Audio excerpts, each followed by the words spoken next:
نحمدہ ونصلی علی رسولہ الکریم اما بعد۔ صبر کے بارے میں ہمارا بیان چل رہا ہے اور ہم نے صبر کو اس کی 3 کیٹیگریز میں ڈیوائڈ کیا اور اس کے اوپر ون بائی ون بات بھی کی۔ اس کی سب سے پہلی قسم جو ہم نے ڈسکس کی کہ اگر اللہ تعالیٰ کے کسی حکم کو ماننے کے لیے مجھے کوئی مشقت اٹھانی پڑے یا اپنے نفس پہ کچھ گرانی لینی پڑے، فجر کی نماز پڑھنی ہے سردیوں میں، رمضان کا روزہ ہے، جتنی مرضی گرمی ہو پیاس کو برداشت کرنا ہے، 1 سال گزر گیا ہے، اب اپنے مال پہ ٹھیک ٹھیک کیلکولیشنز کر کے ایکسپرٹ سے پوچھ کے زکوٰۃ نکالنی ہے، یا حج فرض ہو گیا تو اس کی جو سفری مشقتیں ہیں یا اس میں جو مال کا خرچ ہونا ہے وہ کروں۔ اگر میں یہ ساری چیزیں کر رہا ہوں تو صبر کی پہلی قسم گویا کہ میں اس کو ادا کر رہا ہوں۔ پھر دوسری قسم ہم نے ڈسکس کی کہ اللہ تعالیٰ کے محرمات، وہ چیزیں جس سے اللہ تعالیٰ نے منع کیا ہے کہ یہ نہیں کرنی، اور میں وہ نہ کروں۔ نان محرمز ہیں، سامنے آ جاتے ہیں، دل کر رہا ہے، بہت کر رہا ہے کہ نظر اٹھا کے دیکھ لیا جائے، نہیں دیکھتا کہ اللہ تعالیٰ کا حکم ہے۔ اسی طرح یونیورسٹی کے اندر میرے فرینڈس کی گیدرنگز میں یا ریلیٹیوز کے اندر کوئی ایسی گیدرنگ ہے جو ان طریقوں کے خلاف ہے کہ جن طریقوں کے مطابق اللہ رب العزت نے خوشی کو سیلیبریٹ کرنے کی اجازت عطا فرمائی ہے، تو گو کہ میرا جتنا بھی دل چاہے ایسی سیلیبریشنز کو جوائن کرنے کا، تو میں اپنے اس دل چاہنے کو، دل چاہے گا، اٹس کوائٹ نیچرل، لیکن میں اپنے اس دل چاہنے کو دبا لوں تو گویا میں نے اللہ تعالیٰ کی جو منع کردہ چیزیں ان پر صبر کر لیا، اور یہ صبر کی دوسری قسم ہے۔ آج ہم صبر کی جس تیسری قسم پہ بات کریں گے اس کو کہتے ہیں صبر علی المصائب، کہ جو تکالیف اور پریشانیاں آئیں اس پہ صبر کرنا۔ دیکھیں، تکالیف اور پریشانیاں جب آتی ہیں تو اس پہ انسان کا رنجیدہ اور غمگین ہو جانا، سارٹ آف جو وہ ایک گریف کی کیفیت ہے وہ آ جانا، یہ بھی بالکل نیچرل ہے۔ تو صبر کا یہ مطلب ہرگز نہیں ہے کہ میں یہ کچھ ایسا کروں کہ میرے اندر غم کی کیفیت پیدا ہی نہ ہو۔ دیکھیں، اللہ کے نبی صلی اللہ علیہ وسلم ایک موقع پر جب آپ کے بیٹے حضرت ابراہیم رضی اللہ تعالیٰ عنہ کا انتقال ہوا تو اس موقع پر آپ کی مبارک آنکھوں سے آنسو بہہ رہے تھے، اور صحابہ کے استفسار پر آپ نے صلی اللہ علیہ وسلم ایکسپلین کیا کہ میری آنکھیں بھی رو رہی ہیں اور دل بھی بہت غمگین ہے، لیکن زبان سے ہم وہی کہیں گے جو اللہ تعالیٰ کو پسند ہے۔ تو یہاں ایک میسج دیا جا رہا ہے کہ اگر کوئی تکلیف آ جائے، کوئی پریشانی آ جائے، تو ایسے موقع پر صبر کا مطلب یہ نہیں ہوتا کہ وہ جو ایک غم کی کیفیت ہے وہی پیدا نہ ہو۔ یہ تو ظاہر ہے غیر فطری بات ہوگی، غم ہوگا،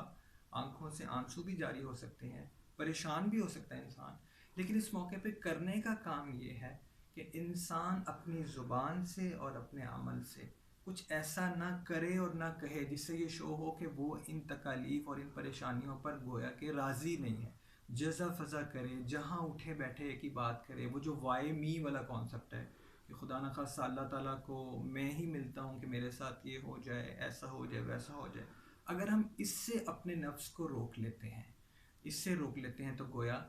غم پیدا ہونے سے روکنا یہ ممکن ہی نہیں ہے، لیکن اپنی زبان کو کچھ غلط کہنے سے روکنا، ناشکری کے کلمے کہنے سے روکنا، یا اپنے دل میں یہ خیالات کو بڑھنے دینا، اس کی جو پریکٹس ہے کہ یہ نہ ہو، یہ صبر کی، اس قسم کی صبر کی یہ ریکوائرمنٹ ہے۔ اور ایسا کیسے ممکن ہے؟ دیکھیے، ایک واقعہ میں پڑھ رہا تھا جس میں ایک بزرگ سے کسی نے ان کی طبیعت کا حال پوچھا جو اس وقت بخار میں مبتلا تھے۔ اب چونکہ وہ نیک تھے، اللہ والے تھے، ان کے اوپر یہ کانسیپٹس کلیئر تھے، تو انہوں نے سب سے پہلے یہ کہا کہ الحمدللہ میری آنکھیں ٹھیک ہیں، میرے کان ٹھیک سن رہے ہیں، میری زبان ٹھیک ہے کہ میں آپ سے بات کر رہا ہوں، البتہ مجھے تھوڑا سا بخار ہے، وہ بھی انشاءاللہ ٹھیک ہو جائے گا۔ دیکھیے، جو چیزیں موجود ہیں پہلے ان کو انلسٹ کیا۔ تو یہ ایک طریقہ ہے کہ جب صبر کرنا پڑ جائے، کوئی تکلیف پریشانی آ جائے، تو سب سے پہلے یہ دیکھیے کہ what we have at the moment, جو ہے اس پہ نظر کر لیجئے، تو انشاءاللہ یہ جو میں نے بیان کیا کہ اب ایک حد سے آگے نہیں بڑھنا، تکلیف آ جائے ایسا کرنا آسان ہو جائے گا۔ دوسری ٹپ یہ ہے کہ انسان یہ سوچے کہ جو تکلیف یا پریشانی آئی ہے وہ زیادہ بھی ہو سکتی تھی، 1,000 کا لاس ہو گیا، 10,000 کا بھی ہو سکتا تھا، ایک دن بخار رہا ہے 10 دن بھی ہو سکتا تھا، بخار ہو گیا خدا نخواستہ کورونا بھی ہو سکتا تھا، ٹھیک ہے؟ تو کم کی یہ سوچے کہ جو تکلیف آئی ہے وہ کم ہی ہوگی، اس سے زیادہ بھی آ سکتی تھی، تو اس سے بھی انسان کے اندر یہ جو کیفیت ہے ایک شکر کی وہ پیدا ہوگی، اور وہ انسان حد سے آگے نہیں بڑھے گا۔ اور ایک اور ٹپ یہ ہے کہ انسان آخرت میں ملنے والے اجر کے بارے میں سوچے کہ وہ جو اللہ نے سورہ زمر میں کہا ہے انما یوفی الصابرون اجرهم بغیر حساب، کہ صبر کرنے والوں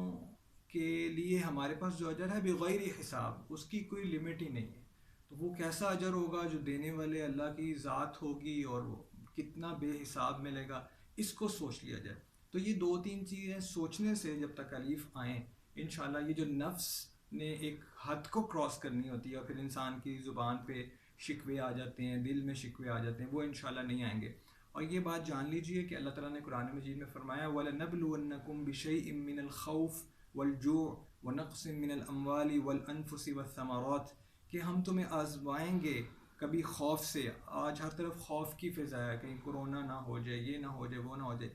اللہ کہتے ہیں کبھی بھوک سے آزمائیں گے، کبھی تمہیں تمہاری جانوں سے آزمائیں گے کہ بہت قریبی واپس لے لیا جائے گا، یا تم بیمار بھی ہو سکتے ہو. ٹھیک ہے. اسی طرح تمہارے جو اموال ہیں، تمہاری جو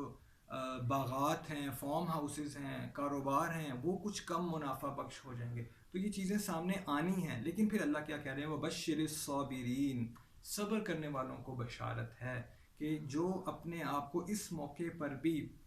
جزا فضا سے روک لیں، اپنے دل میں اور اپنی زبان میں یہ چیزیں نہ آنے پائیں کہ یہ ہمارے ساتھ کیا ہو گیا ہے. اگر آپ روک لیتے ہیں، اس پہ بریک لگا لیتے ہو، ان تمام تصورات کے ساتھ جو ابھی 1 منٹ پہلے میں نے عرض کی آپ کے ساتھ شیئر کیے، تو انشاءاللہ تعالی یہ صبر کی تیسری قسم ہے، اور یہی اس تیسری قسم کی ریکوائرمنٹ ہے کہ ہم ایسے موقع پر گو کہ غمگین ہو جائیں، پریشان ہو جائیں، لیکن ہماری زبانیں اور ہمارا دل جو ہے وہ اس چیز کو اپنے حق میں بہتر ہی سمجھے، اور ایسے میں بھی ہماری کنیکٹیویٹی اللہ تعالیٰ سے رہے. باقی انشاءاللہ ہم نیکسٹ ویڈیو میں بات کریں گے کہ صبر جو ہے اس کی کیا کیا اللہ تعالیٰ کی طرف سے انسان کو اس کی کیا فوائد عطا کیے جاتے ہیں، کیا اجر عطا کیے جاتے ہیں، اور مزید تھوڑا سا انشاءاللہ اس کو کر لیں گے کہ صبر کی جو کیفیت ہے اس کو مزید اپنی زندگی میں پختہ کرنا اور اس کو سسٹین رکھنا ہے کیسے پاسبل ہوگا. انشاءاللہ اس پہ بھی بات کریں گے، اور پھر صبر کے اس بیان کو کنکلوڈ کریں گے. اللہم صلی وسلم علی النبی وعلی آلہ واصحابہ ومن تبعہم بإحسان الی یوم الدین. السلام علیکم ورحمۃ اللہ تعالی وبرکاتہ.